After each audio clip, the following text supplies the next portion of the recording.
तो शिक्षा, ज्योतिष, कल्प, व्याकरण, निरुक्तम, तीन को याद, तीन को जोड़ा बना लेना।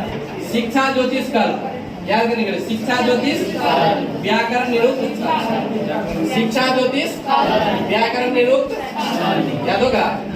शिक्षा, ज्योतिष, कल्प, व्याकरण, निरुक्त, शिक्षा, ज्योतिष, कल्प, व्याकरण, निरुक्त, बस दो बार याद करना। शिक्षा, ज्योतिष, कल्प, व्याकरण, निरुक्त। शिक्षा जो है ना ये उच्चारण का जो है संबोधित करता है, यानी वेद का उच्चारण हमको किस तरह से करना है इसका वर्णन किसमें किया गया है। शिक्षा क्या देता है, वेद का उच्चारण करना सिखाता है, ठीक है। कल्प जो है ये बताता है, निरुक्त बताता है कि शब्द की उत्पत्ति। निरुक्त क्या बताता है, शब्द की उत्पत्ति, यानी वेद में जो शब्द का प्रयोग किया गया है उस शब्द की उत्पत्ति कहाँ से हुआ है इसका वर्णन कौन करता है, निरुक्त। और ये कल्प जो है ना, कल्प कहता है इसके कर्म कांड को बताता है। किसके, वेद का जो कर्म कांड होता है ये किसको बताता है, कल्प बताता है। तो या इसको ऐसे भी बोल सकते हैं, इसका जो रस्म रिवाज होता है वेद का, रस्म रिवाज का वर्णन किसमें मिलता है। शिक्षा क्या कहता है, उच्चारण का, यानी वेद का हमको उच्चारण किस प्रकार से करना है ये कौन सिखाता है, शिक्षा। कहता है कल्प क्या है, तो कर्म कांड और रस्म रिवाज को बताता है किसमें, कल्प। और कहता है निरुक्त, यानी वेद में जो प्रयोग किया गया शब्द है, भाषा है, उस शब्द की उत्पत्ति कहाँ से हुई है ये चीज कौन बताता है। याद रखेगा, बस इतना, ज्यादा कुछ नहीं। वेदांत की संख्या, शिक्षा, ज्योतिष, कल्प, व्याकरण, निरुक्त। शिक्षा उच्चारण करवाता है, कल्प कर्म कांड या रस्म रिवाज का वर्णन है, निरुक्त क्या करता है, शब्द। बस वेदांत के बारे में ज्यादा कुछ जानकारी नहीं है। इसके बाद आते हैं हम लोग पुराण पे। वेदांत के बाद किस पे आएंगे, अब ये बहुत इंपॉर्टेंट हो जाएगा, ठीक है। पुराण के बारे में याद रखें। पुराण जो है ना सबसे ऐतिहासिक दृष्टि से कहा कि ऐतिहासिक घटनाओं का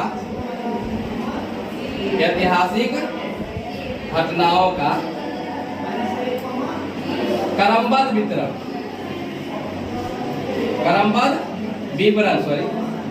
विवरण दिया गया है।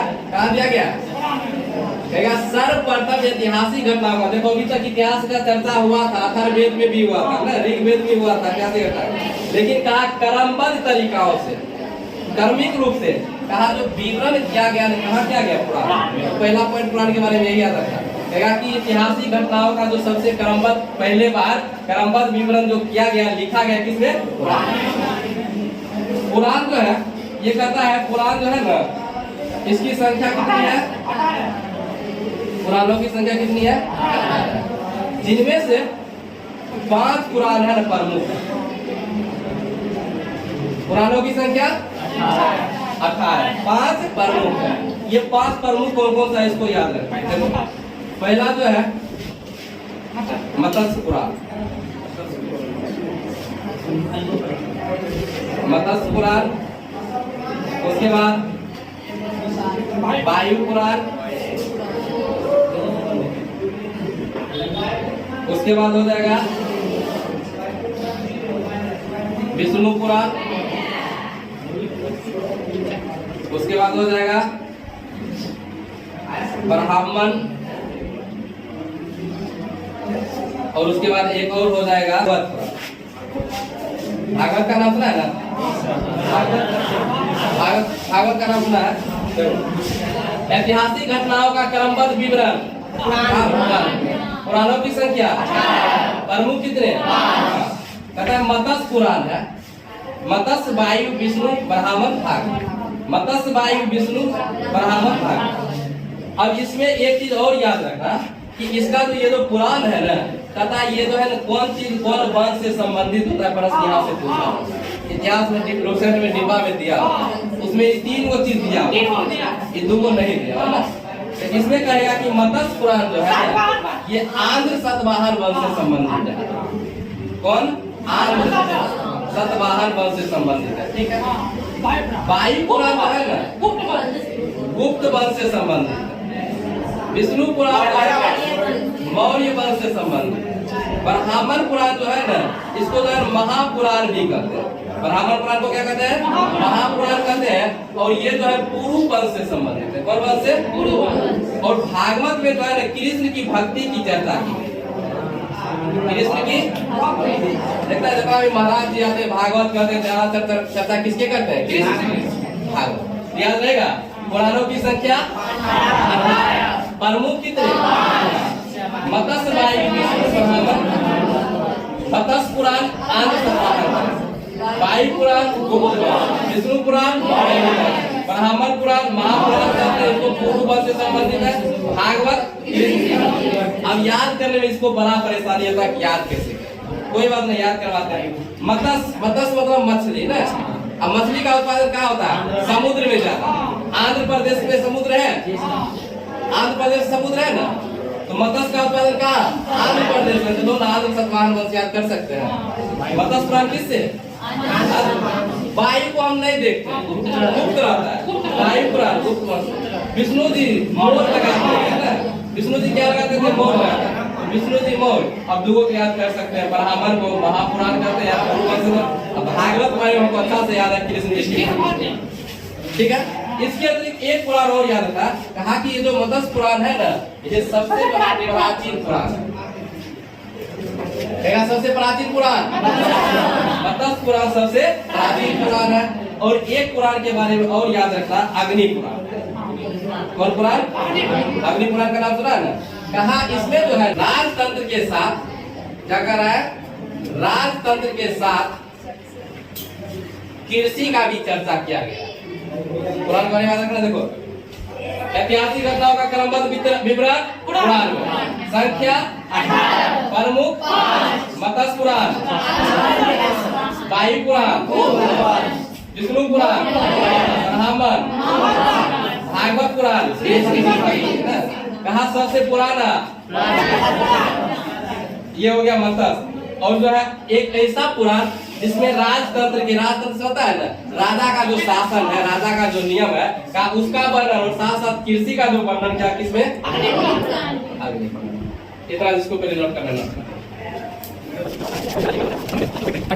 पुराण के बारे में एक दो पॉइंट और देख लेते हैं जो बेसिक है। कह रहा है कि पुराणों का जो रचयिता है, पुराणों के रचयिता है, इसके रचनाकार है, कहा लोमहर्ष और इसके पुत्र, लोमहर्ष के पुत्र जो उग्रसर्वा।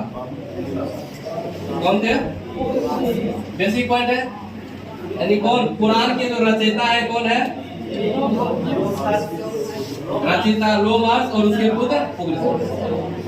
एक चीज और जानना है, कहा कि पुराण का जो पाठ होता था, पुजारी जो इसका पाठ करता था, इसके पाठकर्ता को पुजारी कहते थे। पुराण को जो पाठ करने वाला था उसको क्या कहते थे? पुजारी। और ये पुजारी जो इसकी पाठ करते थे कहाँ करते थे? मंदिरों में।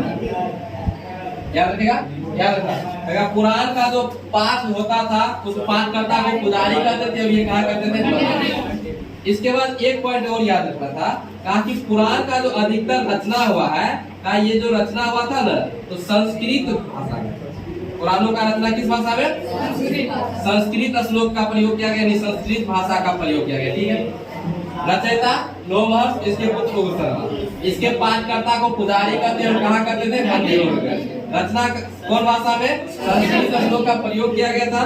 और कहता है एक पॉइंट और याद रखना, कहा स्त्रियां और शूद्र, स्त्रियां और शूद्र, कहा ये जो है ना पुराण नहीं पढ़ सकता, पुराण नहीं पढ़ेगा लेकिन ये सुन सकता। क्या कर 4 पुराण के बारे में। रचयिता लोमहर्ष, उसके पुत्र उग्रसर्वा, इसके पाठकर्ता को पुजारी कहते, कहा करते थे? मंदिरों में करते थे। इसका जो रचना हुआ था संस्कृत श्लोक का प्रयोग किया गया था। और कहा स्त्रियां और शूद्र जो पुराण को नहीं पढ़ सकते थे, उनको पढ़ने की अनुमति नहीं दिया गया था, लेकिन वो पुराण को क्या करता था? इन 4 पॉइंट को पहले नोट कर लो, फिर पढ़ेंगे ब्राह्मण में। इसको 4 पॉइंट को नोट कर लो।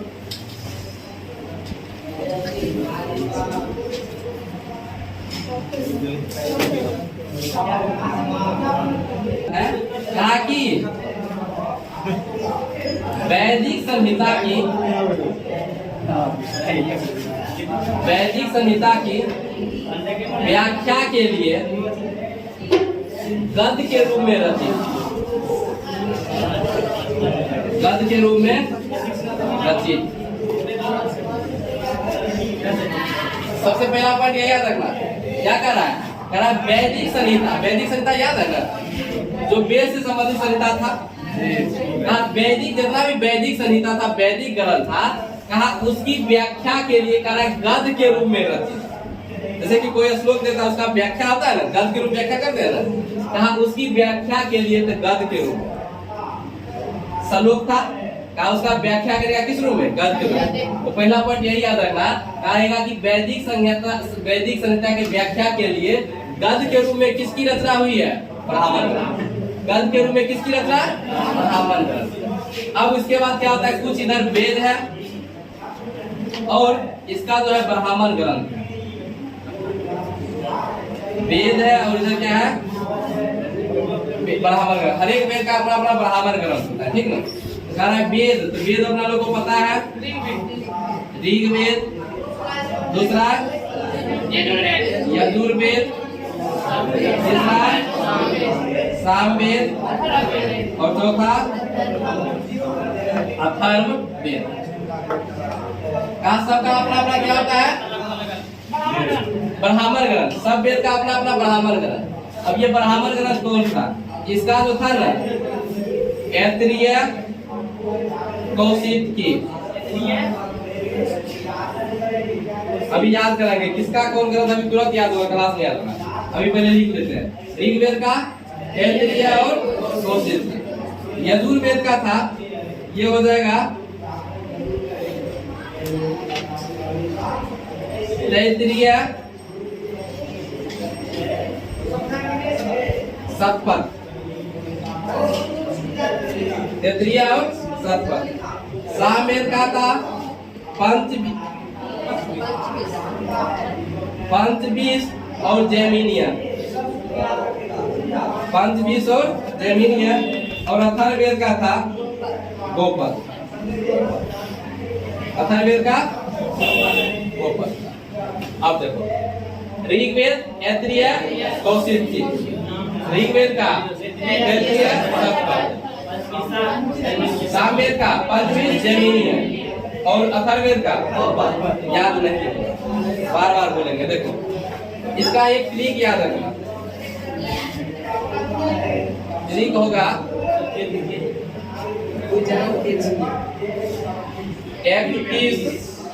पंच गो, याद रख सकते हैं, 31 पंच गो, 31 पंच गो। देखो अब एडिट करने के थोड़ा सा याद, एक्स्ट्रा दिमाग तो लगाना ही पड़ेगा। 31 पंच, ए से हो जाएगा ऐत्रेय, ए से और क से याद होगा। ये तो हमको क्रम से याद है, रीसा। इसमें तो हमको क्रम से कोई दिक्कत है नहीं, रीसा ये यादें हैं। इसका ब्राह्मण ग्रंथ याद करने के लिए एक ट्रिक याद रखेंगे, 31 पंच, 31 पंच, 31 पंच। ए का मतलब ऐत्रेय, क का मतलब कौशिकी, टी का मतलब तैत्तिरीय, टी का मतलब तैत्तिरीय, और स का मतलब पंच का मतलब पंचबीस। एगो देखो ना, जो आता है थोड़ा बढ़ा देंगे जैमिनीय। पंच में देखो, पंच से तो पंचबीस हो ही जाएगा ना, और जो को थोड़ा बढ़ा के ले जाएंगे, जो हो गया जैमिनीय। ठीक है, पंच से पंचबीस, जो को बढ़ा लेंगे जैमिनीय, और गो से याद हो गया 31 पंच गो। अब पूछे बताएगा, बोलो तब ऐत्रेय किसका है, ऐत्रेय ऋग्वेद का। उसके बाद कौशिकी एक ना, एक ए से ऐत्रेय और क से ऋग्वेद का। उसके बाद बोलेगा तैत्तिरीय,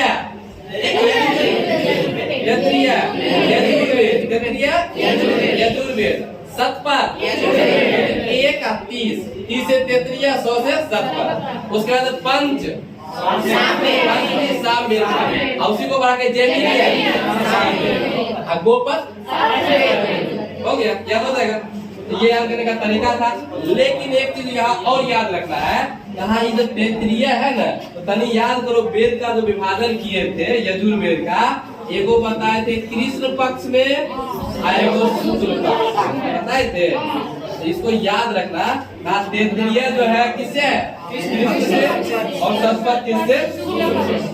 इसको भी याद रखना। तैतरीय कृष्ण से, सतपथ शुक्ल। कहा ये जो सतपथ है ना, सतपथ ब्राह्मण का, इसमें जो है ना स्त्री को, स्त्री जो है ना पुरुष का अर्धांगिनी, पुरुष का अर्धांगिनी कहा गया है। याद रहेगा कि नहीं? सतपथ ब्राह्मण क्या कह रहा है? कहा कि स्त्री जो है ना पुरुष का अर्धांगिनी है। याद रखना, कोई बात नहीं। सतपथ, सत याद है? सत, सत मतलब सही। जो सही स्त्री होती है वो पुरुष का क्या होता है? मतलब मान लेते कहेंगे एक सत चरित्र वाली स्त्री होती है, उसको क्या कहेंगे? पुरुष का अच्छा अर्धांगिनी किसको कहा गया? सतपथ ब्राह्मण में कहा गया। इस तरह से याद रखने, सत जो स्त्री सही होती है उसको पुरुष का सही अर्धांगिनी माना गया। तो सतपथ ब्राह्मण पुरुष को, स्त्री को क्या होता है? पुरुष का अर्धांगिनी। हालांकि दो पढ़ाएंगे अभी, मैत्रेयी संहिता पढ़ाएंगे। कहा मैत्रेयी संहिता कहेगा कि जो स्त्री है ना पुरुष का एक तीसरा दोष है, पुरुष का एक तीसरा दोष है जिसको जुआ और शराब की भांति दिखाएगा मैत्रेयी संहिता। और एक चीज और मैत्रेयी संहिता कहेगा कि स्त्री की सर्वाधिक गिरी हुई स्थिति, जो कुचरित्र स्त्री होती है, उसका जो वर्णन किया गया मैत्रेयी संहिता में क्या। ये क्लियर कर दीजिए। सतपथ ब्राह्मण क्या कहा गया? जो स्त्री सत पर चलती है तो उसको पुरुष का अर्धांगिनी कहा गया। सही है? सतपथ। मैत्रेयी संहिता कह रहा है कि पुरुष स्त्री का सर्वाधिक गिरी हुई स्थिति, जो कुचरित्र वाली स्त्री है, उसका वर्णन कहा किया जाएगा मैत्रेयी संहिता में। और कहा कि क्या एगो की बता दिए कुचरित्र, सर्वाधिक गिरी हुई स्थिति। और एक चीज और मैत्रेयी संहिता कह रहा है कि जो है पुरुष का तीसरा जो मुख्य दोष है, पहला शराब और दूसरा जुआ, शराब और जुआ। कहा इसके अतिरिक्त जो तीसरा दोष है ये क्या चीज है? ये किसका चर्चा कहा? बहुत कंफ्यूजन होता था इस सब में, किसमें अर्धांगिनी कहा गया, किसमें गिरी हुई स्थिति का वर्णन किया गया। तो अर्धांगिनी किसको? सतपथ। याद रखेंगे सत, जो सत्य वाली स्त्री होती है पुरुष का अर्धांगिनी हो गया। अच्छा, इसको ऐसे भी याद रख सकती है, स्त्री ज्यादा अगर पुरुष से मैत्रेयी का मतलब मित्रता करेगा तो उसका कैरेक्टर क्या होगा? गिरेगा। तो सर्वाधिक गिरी हुई स्थिति मैत्रेयी। उसके बाद तीसरा दोष किसकी बात है? जुआ और शराब की तरफ। किसमें? मैत्रेयी। इस दो पॉइंट को अब लिखाना है, इसको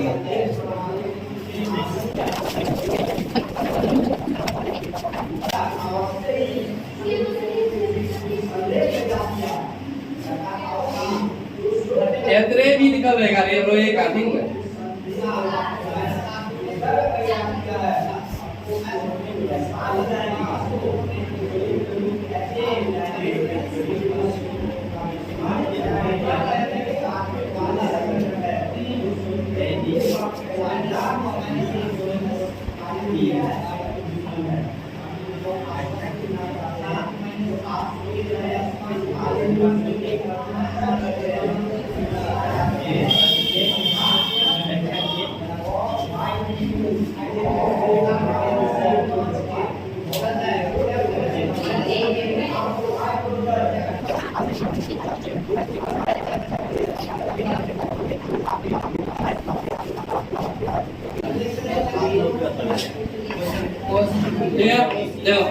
क्या बोल रहे हैं?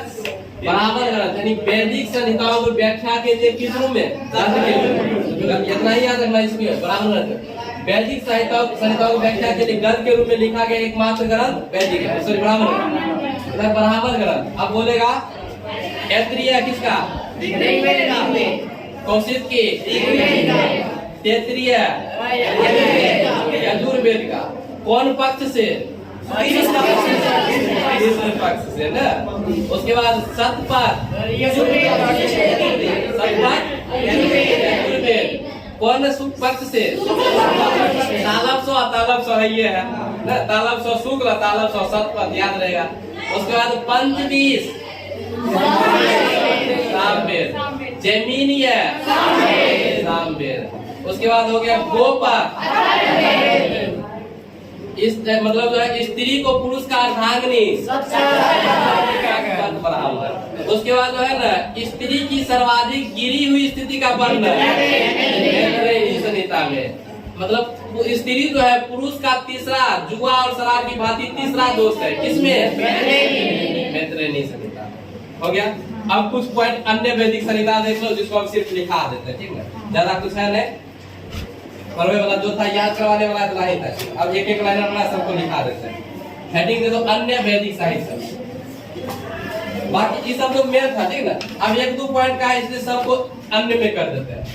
अन्य वैदिक साहित्य, अन्य वैदिक साहित्य, अन्य वैदिक साहित्य।